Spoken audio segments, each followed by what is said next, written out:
sommes chez Seaweed Aquaculture, le spécialiste de la culture d'algues dans l'estuaire de la Rance, une zone Natura 2000. Leurs procédés sont naturels et leur priorité, c'est de cultiver les algues en respectant l'environnement et l'homme. Moi, je cultive des algues depuis 1983. L'idée m'est venue, étant natif de Saint-Malo, de voir si on pouvait utiliser les algues locales. Magali et Jean-François vont nous expliquer toutes les étapes de la culture d'algues. Tout commence par la collecte d'algues sur l'estran. On est venu à la plage prélever des géniteurs de laminaires qui vont me servir à produire mes semences.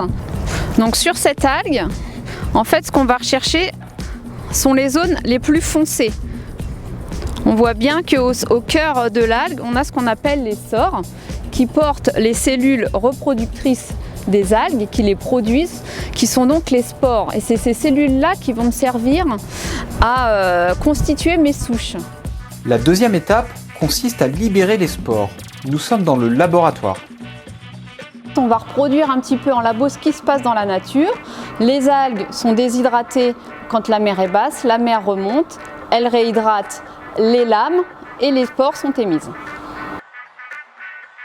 En remuant sa solution, Magali favorise la libération des spores. En résumé, si l'eau devient foncée, c'est bon signe. Très belle émission. Il est temps maintenant pour Magali d'effectuer un prélèvement qui servira à observer au microscope l'évolution des spores. Donc on voit bien donc les petites spores nager, les spores sont flagellées au moment de l'émission et quand elles vont rencontrer un support, ce qu'on va voir plus tard, elles vont se fixer et germer. Et ça me permet donc d'évaluer la densité de ma culture et aussi donc d'estimer la viabilité de mes spores. Ensuite vient la troisième étape qui se résume en 2 mots, filtrer pour collecter. Donc une fois la sporulation réalisée, au bout de 30 à 45 minutes, je vais filtrer ma solution afin d'éliminer les débris organiques et le mucus. Cette étape de filtration n'est pas anodine, hein. Elle permet justement d'enlever tous les débris donc, de notre solution. Maintenant, Magali va diluer sa solution. Cette étape-là me permet de ne pas avoir trop de spores sur mes collecteurs parce qu'après finalement elles se gênent et on a des surcouches sur la cordelette et finalement les cellules qui sont en dessous elles vont dépérir, elles n'auront pas la lumière nécessaire pour se développer. Nous arrivons à la 4e étape dont le but est de permettre aux spores de se fixer sur les cordelettes en créant un environnement favorable. Là donc l'étape suivante c'est donc d'immerger mes collecteurs dans ma solution. En fait, je vais apporter un support de fixation à mes spores.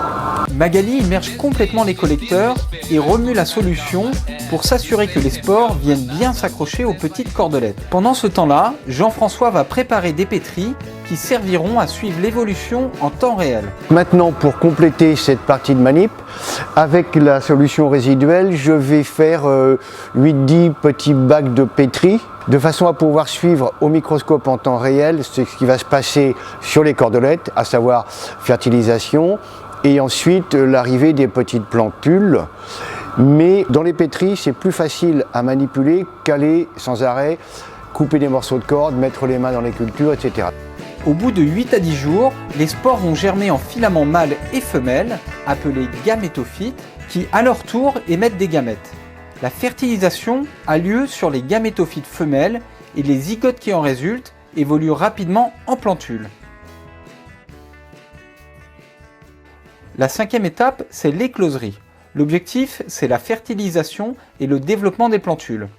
Magali va mettre les collecteurs dans des bassins sous photopériode et température contrôlée pendant à peu près 20 à 30 jours. Grâce au microscope, on peut suivre les petites spores se balader. Elles sont facilement repérables grâce à leur forme de petites boules transparentes. Tous les 7 jours, Jean-François vérifiera l'évolution. Sur cette image, la couleur a changé. Les spores se sont fixés. 1 mois après, c'est l'arrivée des petites plantules visibles sur les cordelettes. Voici une image du début, puis 1 mois après. En résumé, ce qui est coloré, ce sont les petites algues. Magali et Jean-François vont enrouler les petites cordelettes porteuses de plantules sur les filières en mer.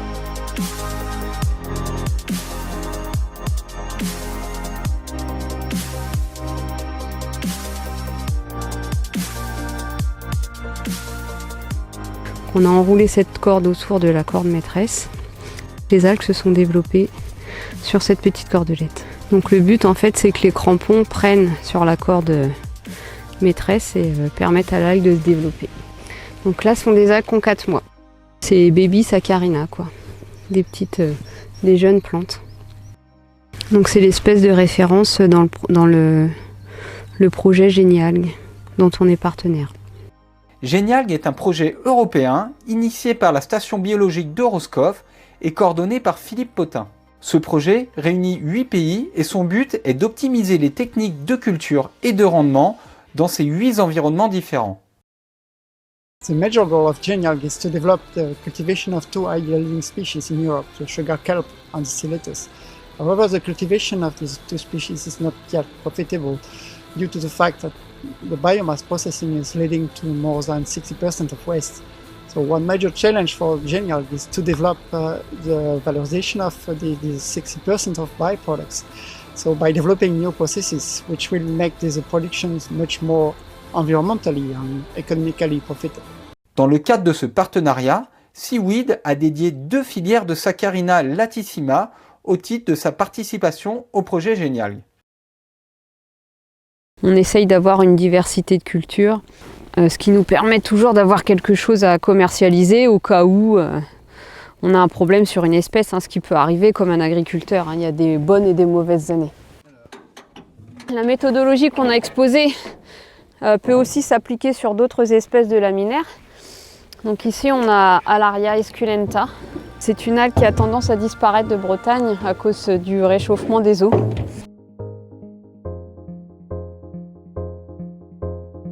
Pour moi, donc, voir apparaître sur la plante les petits sporophiles, ça montre que la plante va commencer à se concentrer sur sa reproduction. La lame va dégénérer, va régresser au profit donc de cette zone. Elle va mettre toute son énergie dans cette partie-là. Et donc, si la lame régresse, ça veut dire qu'elle est moins jolie. Ça veut dire qu'il faut se dépêcher de récolter.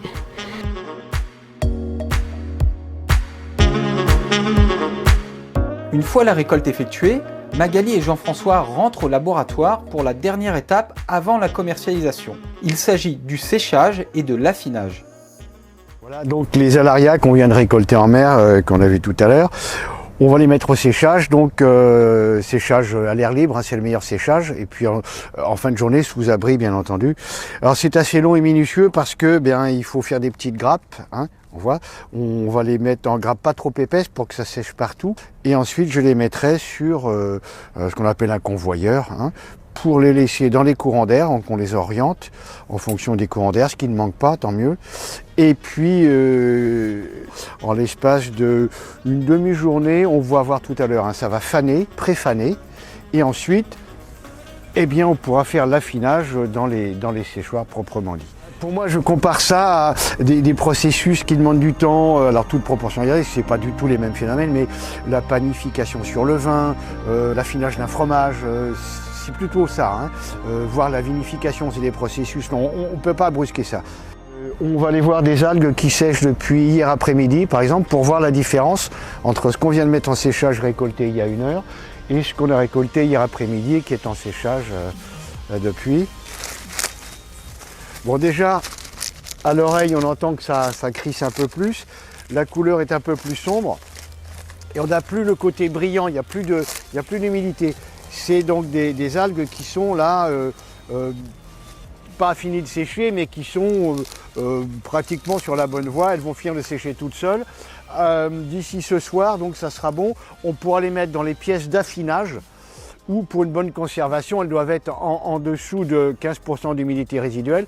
Donc là, il faut les mettre dans des pièces fermées, tièdes, de façon à ce que l'humidité résiduelle finisse par s'évacuer et qu'on puisse les amener à conservation. Les algues sont utilisées dans de nombreux secteurs d'activité, comme par exemple l'industrie pharmaceutique, l'alimentaire, la médecine, l'agriculture, les biomatériaux. Le développement de l'algoculture permet de produire des biomasses bleues significatives à partir de méthodes naturelles et renouvelables.